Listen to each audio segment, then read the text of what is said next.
అనగనగా ఒకరోజు ఒక స్పిరిచువల్ సీకర్ ఉంటారు. ఆ స్పిరిచువల్ సీకర్ తన గురువు దగ్గరికి వెళ్లి తన గోల్స్ అన్నీ చెప్తారనమాట.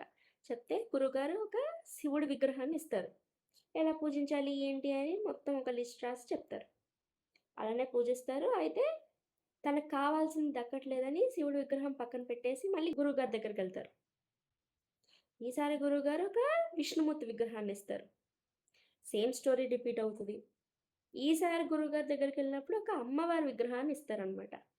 అయితే ఒకరోజు అమ్మవారికి పూజ చేస్తున్నప్పుడు అగరబత్తి పొగ ఏదైతే ఉందో అది ఎక్కడో ఉన్న శివుడి ముక్కుకి ఇలాగ వెళ్తుందనమాట. ఇది గమనించిన సీకర్‌కి చాలా ఇరిటేషనొస్తది.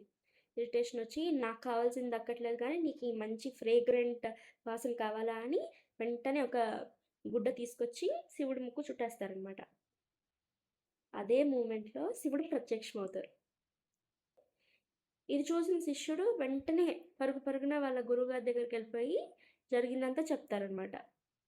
ఆయన గురువుగారు పెద్దగా నవ్వి, "నువ్వు ఇన్ని సంవత్సరాలుగా చేస్తున్నావు సాధన. కానీ మొట్టమొదటిసారిగా నువ్వు నిజంగా అక్కడ శివుడున్నాడని భావించావు. అందుకే వెంటనే ఆయన ప్రత్యక్షమయ్యారు" అని చెప్తారనమాట.